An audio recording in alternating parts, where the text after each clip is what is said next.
नमस्कार, आप देख रहे हैं ग्रेटर जम्मू और मैं हूं आपके साथ नीतू सिंह। ST/SC स्टेटस का विवाद लगातार बना हुआ है और अब जबकि जम्मू कश्मीर में सरकार का गठन भी हो चुका है, ऐसे में जो है ST/SC कमेटी के लोग आज भी उसका पुरजोर जो है विरोध कर रहे हैं। क्या कुछ कारण है, क्यों ये फिर नाराज नजर आ रहे हैं? आइए बातचीत करते हैं।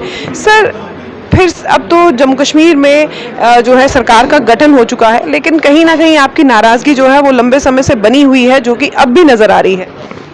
ये बनी रहेगी। मुझे लगता है अगर इसी किस्म की सरकारें आती रही, इसी किस्म की डिस्पेंसन हो, इसी तरह का इनजस्टिस, इसी तरह की नाइंसाफ़ी, गुजर बकरवाल जो 30-35 लाख के करीब है, उनके साथ जब बेइंसाफ़ी होती रहेगी तो ये आवाज़ें उठती रहेंगी।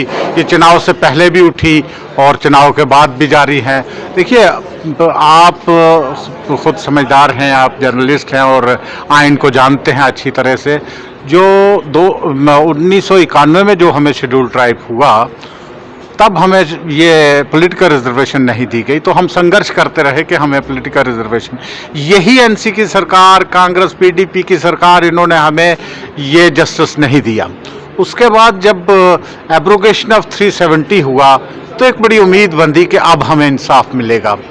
तो खैर, जो मरकज़ी कवानीन थे वो यहाँ लागू हुए, सेंट्रल लॉज यहाँ लागू हुए, तो पॉलिटिकल रिजर्वेशन भी दे दी गई। ऐलान कर दिया गया कि अल्टीमेटली जब डिलिमिटेशन कमीशन बैठा यहाँ, डिलिमिटेशन ऑफ कॉन्स्टिट्यूएंसीज, तो उन्होंने 9 सीटें रिजर्व कर दी शेड्यूल ट्राइब के लिए, गुजर बकरवाल के लिए।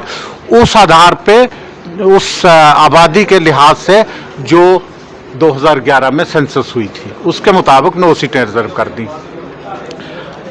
2022 में 2024 में कुछ और लोगों को शेड्यूल ट्राइब दिया जाता है, जिनको सोकाल्ड पहाड़ी या कोली या गद्दा ब्राह्मण कहा जाता है।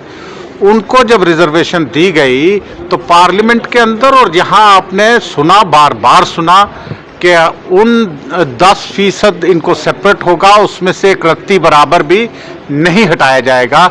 जो गुजर बकरवाल का है उसमें से रत्ती भर भी हिस्सा नहीं लिया जाएगा। लेकिन जब चुनाव लड़ने की बारी आई तो उन्हीं 9 सीटों पे दूसरे लोगों ने भी फार्म भर दिए और वो फार्म रिजेक्ट नहीं किए, जबकि कोई नोटिफिकेशन भी नहीं थी कि ये भी चुनाव लड़ सकते हैं। और बड़ी दुख की बात यह है कि वहाँ किसी भी उम्मीदवार ने ऑब्जेक्ट भी नहीं किया कि ये चुनाव नहीं लड़ सकते, क्योंकि ये सारे सियासी मामलात हैं। सियासी मामलात के तहत ही गुजर बकरवाल के साथ नाइंसाफ़ी रवा रखी गई है और वहाँ पे इन लोगों ने चुनाव लड़ लिए। इनको शिकस्त हुई, उन लोगों को शिकस्त हुई। 2 सीटों पर जीत गए, एक राजौरी, एक और थना मंडी, जिनकी मेरी मांग है कि सबसे पहले उनको कालादम करार देना चाहिए। फिर दूसरी जो सीटें हैं उनको भी कालादम करार दे के नए सिरे से चुनाव करवाने चाहिए, जिसमें सिर्फ ST कैंडिडेट्स जो उस 10% में है और जिनकी सेंसस 2011 में हुई है, उनको ही सिर्फ चुनाव लड़ने की इजाज़त दी जाए, दूसरे लोगों को चुनाव लड़ने की इजाज़त नहीं दी जाए। और ये जो सरकार बनी है, ये उन डिस्प्यूटेड MLAs की उनकी मदद से बनी है, इसलिए ये सरकार भी कानूनी नहीं है, आईनी नहीं है। ये हमारा कहना है। आपका ये मानना है जो इस समय सरकार का गठन हुआ है, ये सरकार गठन जो है जोर जबरदस्ती से नहीं हुआ है, गैर कानूनी हुआ है। ये इसको कालादम करार देना चाहिए और दोबारा से 9 सीटों पर चुनाव करवा के फिर देखे कौन आता है। तो क्या लगता है, जिस तरह से आपने 9 सीटों पर बात की है दोबारा से चुनाव होने की, क्या इस पर कोई फैसला आ सकता है? फैसला अगर सरकार नहीं करती है तो फिर कोर्ट फैसला देगी। कोर्ट में तो हम जाएंगे इसको लेके। आप किस तरह से देखते हैं इन 9 सीटों पर जो चुनाव हुए हैं? जैसे आपके साथी ने कहा है, अनवर चौधरी जी जो जम्मू के माने हुए एडवोकेट हैं, उनका ये कहना है कि जो 9 सीटों पर चुनाव हुआ है वो गलत है और जो सरकार इस समय बनी है वो गैरकानूनी है।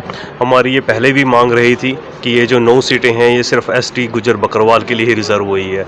तो इसमें जो बाद में 2024 में पहाड़ी या दूसरे कबीला जो इसमें इंक्लूड हुए हैं, उनकी ये कोई नोटिफिकेशन या कुछ ऐसा इलेक्शन कमीशन से नहीं क्लियर हुआ, तो इसलिए वो उनका इलेक्शन लड़ना ही, वो फॉर्म एक्सेप्ट ही नहीं होने चाहिए थे उस वक्त।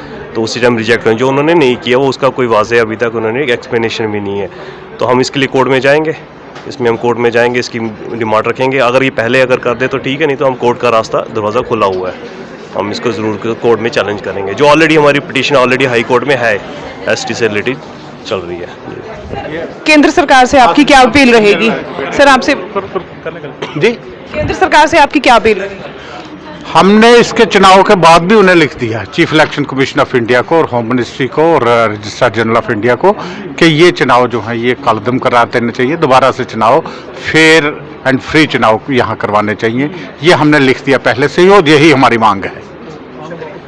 तो जैसे कि गुज्जर बकरवाल कम्युनिटी के द्वारा आज एक पत्रकार वार्ता जो है जम्मू के प्रेस क्लब में रखी गई। इनका ये मानना था कि जो 9 सीटों पर जो ST/SC स्टेटस के अंदर 9 सीटें आती हैं, उन पर जो चुनाव हुए हैं वो चुनाव कहीं ना कहीं गलत है, और ऐसे में इनका ये भी मानना है कि जम्मू कश्मीर में जो सरकार का गठन हुआ है वो गैर कानूनी है। इस पर सरकार को जो है संज्ञान लेना चाहिए। अगर सरकार इस पर कुछ कदम नहीं उठाती तो ये कोर्ट की तरफ रुख अपनाएंगे। क्या कुछ कहना चाहते हैं आप इस वीडियो के बारे में? कमेंट सेक्शन में अपनी राय रखिएगा। तब तक के लिए मुझे दीजिए इजाजत। कैमरामैन अजय जाड़ू के साथ मैं नीतू सिंह, ग्रेटर जम्मू के लिए।